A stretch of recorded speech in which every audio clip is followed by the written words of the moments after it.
جی محترم زاہد خان صاحب، خدا کے دل، آج کے دور کے نئے آدم، مسیح الزماں اور پیغمبر خدا، ہم آپ کا آج کی سوال و جواب کی نشست میں ہمارے پروگرام سچے لمحات خدا کے ساتھ میں استقبال کرتے ہیں، خوش آمدید کہتے ہیں۔ اطہر پروفٹ اطہر سورج خان اور دیگر لوگ، میں آگے ہوں تو دیکھ لیں، کیونکہ میں ذرا باہر ہوں، تو پھر بھی کوشش کرتے ہیں سوال و جواب کی۔ جی بہت شکریہ محترم زاہد خان صاحب۔ ہمارے بہت سارے ممبران کے لاسٹ ویک میں سوالات آئے تھے حق تعالیٰ کی اس تصویر اور پینٹنگ کے بارے میں جو آپ نے انسانیت کو انٹروڈیوس کی ہے، منظر عام پہ جو آ چکی ہے۔ تو ان میں سے ایک سوال مجھے بہت انٹرسٹنگ لگا، میں آپ کے گوش گزار کرتا ہوں۔ محترم زاہد خان صاحب، ہمارے ایک ممبر کا سوال ہے کہ چونکہ حق تعالیٰ کی تصویر منظر عام پر آ چکی ہے، تو کیا ایسا ممکن ہے کہ کوئی شیطانی روح حق تعالیٰ کے اسی روپ میں کسی کو انسانیت کو خاص طور پہ گمراہ کر سکے، یہ روپ اختیار کر سکے اور اس کا آپ کے مشن کو کسی بھی طرح کا نقصان ہو سکے؟ تو اس بارے میں آپ کیا فرمائیں گے؟ ابلیس بھی ایک مخلوق ہے، اس کا باپ جن تھا، اس کا باپ فرشتہ تھا، ماں جن تھے۔ کوئی شخص ان کل کائنات کے اندر خدا کا روپ نہیں لے سکتا، اور بلکہ شیطان اور برائی کا اتنا زور بھی نہیں ہے کہ ایک عام انسان کو غلط راہ دکھا دے، وسوسے ڈال سکتا ہے وہ۔ آپ اس کے وسوسوں کو قبول کر لیں، یہ آپ کا قصور ہے، ورنہ طاقت کے ذریعے تو وہ ایک عام انسان کو بھی غلط سمت میں نہیں لے جا سکتا۔ یہ جادو ٹونے، یہ ساری بدروؤں کے کھیل ہیں۔ جو مومن ہے، جو انسان روحانیت کی طرف ہے، اس پہ جادو ٹونا بھی نہیں چلتا۔ اور اس معاملے میں بہت سی باتیں ہیں، تو خدا کا تو سوال ہی نہیں پیدا ہوتا کہ کوئی اس روپ میں آ جائے۔ ہاں، ایک بار محمد پر جادو ہوا، جو حدیثیں ہیں، اور وہ بھی اس لیے ہوا کہ اس نے ان جنوں کی امداد قبول کی جو اپنا نور کھو بیٹھے ہیں۔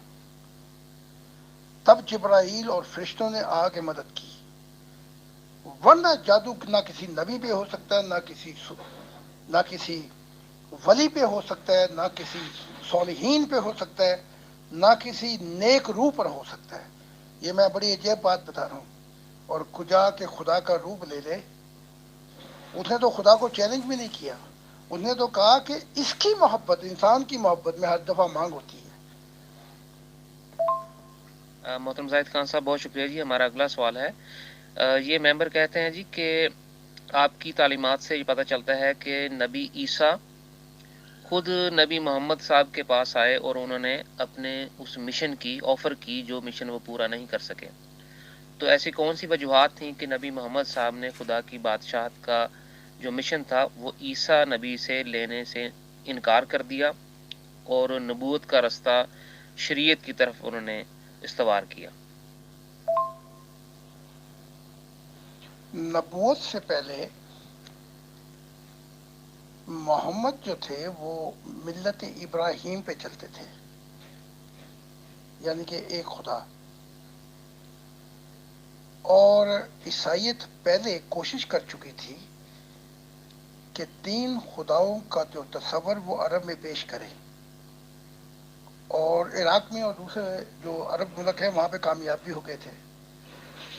تین خداؤں کا تصور، خدا، بیٹا، روح القدس۔ پھر ایک زمانہ آیا کہ انہوں نے کعبہ میں یہ کراس بھی لانے کی کوشش کی کہ ہم اپنا تمہارے لیے کنویں کھودیں گے اور بہت سی تمہیں سہولتیں ملیں گی، سڑکیں بنائیں گے، اگر ہمارا خدا جو عیسیٰ ہے اس کو تم کعبے میں لے آؤ۔ تو عرب کے لوگ تیار ہو گئے تھے، سارے کے سارے۔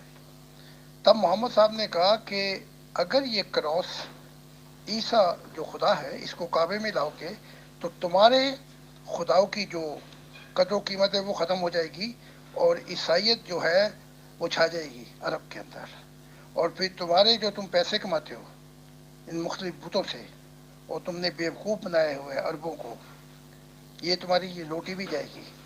تب وہ پاس آئے۔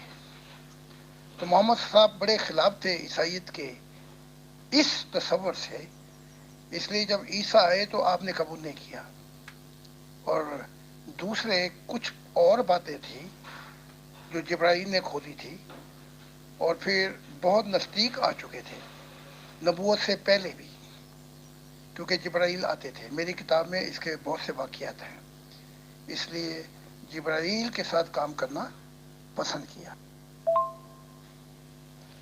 پھر جبرائیل نے کوشش کی کہ بعد میں کہ محمد صاحب کا براہ راست جو تعلق اور معرفت الہی کا جو راز ہیں وہ خود محمد صاحب کے ساتھ تعلق ہو جائے خدا کا، اور میں بیچ میں سے نکل جاؤں، لیکن ایسا نہیں ہوا۔ پھر محمد صاحب نے بہت سی غلطیاں کی جن کی وجہ سے پھر مذہب کا مشن دے دیا گیا، اور بہت سی وجوہات ہیں جو ہماری کتاب میں ہیں جسے آپ پڑھ سکتے ہیں، اور وہ آپ کو محمد صاحب بیان کر رہے ہیں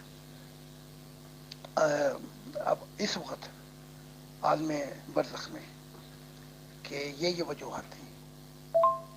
بہت شکریہ محترم زاہد خان صاحب۔ ہمارے ایک ممبر کا سوال ہے کہ پچھلی الہامی کتابوں میں خدا کی صفات اور وحدانیت کا پتہ چلتا ہے، تو آپ کی تعلیمات میں وہ ایسی کون سی صفات یا خدا کی وہ کون سی نیچرز ہیں جن کا آپ نے اب انسانیت کو بتایا ہے؟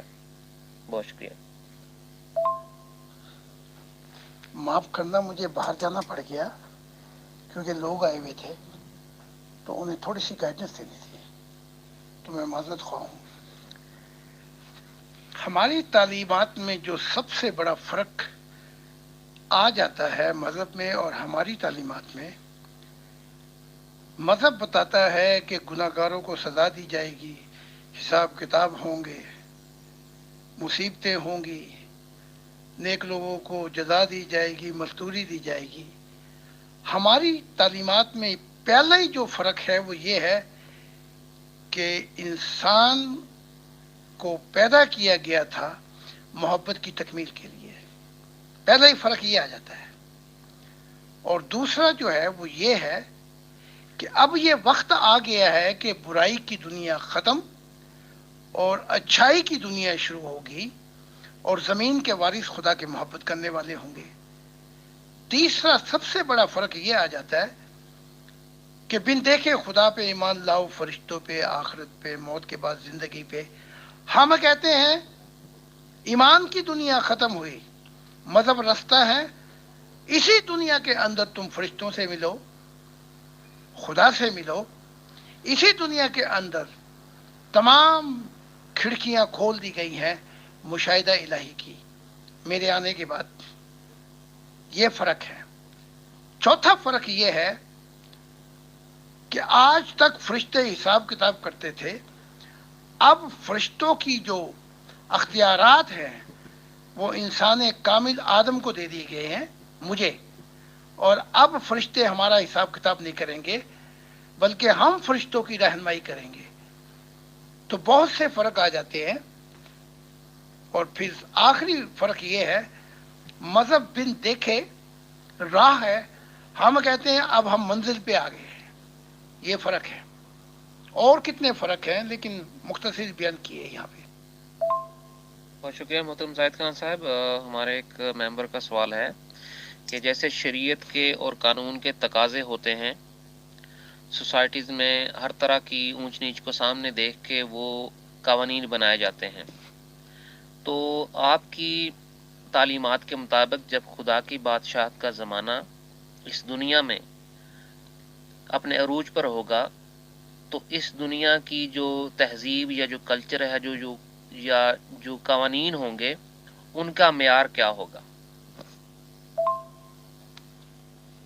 کیونکہ اب آدم سے یہ اختیار انسانوں کے ہاتھ میں آ گیا ہے اور فرشتوں کی شریعتیں ختم ہو گئی، تو خدا کی ذات نے کہا یہ جو جمہوریت ہے جن میں انسانی حقوق ہیں، جس میں عورتوں کے حقوق ہیں، جس میں یونیورسل حقوق ہیں، اور اس کے اندر آزادی ہے بولنے کی، فریڈم آف اوپینین، کوئی کسی کی آزادی نہیں چھین سکتا، تو جتنے جتنے یہ جو 80 سال ہیں یہ جمہوریت اپنا پھل لے کے آئے گی، یہی جمہوریت یہ جو انسانوں کی ہے، کیونکہ فرشتوں کا اختیار ختم ہو گیا ہے، تو 80 سال میں یہ اپنا پھل اتنا پورے عروج پر پہنچ جائے گی۔ اس کے بعد اگلی صدی جو ہوگی وہ خدا کی محبت کی نظریے کی صدی ہوگی، تب یہ جمہوریت اس کے اندر محبت، خدا کے محبت کے اندر رنگ پالے گی، رنگ چڑھ جائے گا اس جمہوریت کو۔ تو اب آئندہ جتنے جتنے کرائم کم ہوتے جائیں گے، سزائیں بھی کم ہوتی جائیں گی، تو یہ 80 سال کا جو دور ہے جمہوریت کا، جو جمہوریت جس جس ملکوں میں ہے وہ انہیں اوبے کریں، یعنی کہ اس کو فالو کریں، لیکن 80 سال کے بعد یہی جمہوریت پورے عروج پر ہوگی۔ پھر جو اگلی صدی ہے 80 سال کے بعد، وہ پھر خدا کی صدی ہے، جہاں یہ جمہوریت خدا کی محبت میں رنگین ہو جائے گی۔ پھر ایک انسانیت کا خاندان ہوگا جس کا محور خدا کے ساتھ ہوگی۔ تو یہ اس رخ پر اب اگلی صدی شروع ہوگی، اور یہ صدی جو ہے اس میں پروسیس ہے 80 سال تک کا۔ بہت شکریہ محترم زاہد خان صاحب، آپ کی تشریف آوری کا، آپ کے اس قیمتی وقت اور روحانی رہنمائی کا، اور محترم برادر پیغمبر سورج خان صاحب کا اور ایڈمن ٹیم اور ہمارے تمام ممبران کا جنہوں نے پروگرام کو سنا۔ ہم آپ سے کل ملیں گے ہمارے سوال و جواب کی نشست میں۔ آپ سب کا خدا حافظ۔